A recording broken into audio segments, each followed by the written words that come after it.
Hello everyone, मी nutritionist Pallavi. आज आहे नवरात्र उत्सवाचा 5वा दिवस आणि आजचा रंग आहे सफेद रंग।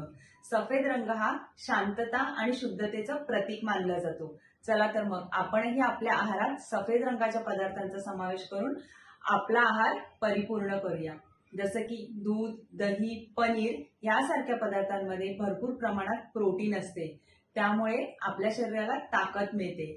त्याचप्रमाणे औषधी गुणधर्म असलेला सफेद कांदा आपल्या शरीरासाठी नक्कीच फलदायी ठरतो। ओल्या नारळाचे खोबरं ज्यामध्ये भरपूर प्रमाणात फायबर असल्यामुळे आपली पचनशक्ती सुधारण्यास मदत होते। तसेच मखाण्यामध्ये कॅल्शियम असल्यामुळे आपल्या हाडांचे आरोग्य निरोगी राहते। चला तर मग या नवरात्रात आपल्या आहारामध्ये सफेद रंगाच्या पदार्थांचा समावेश करून आपले आरोग्य निरोगी ठेवूया।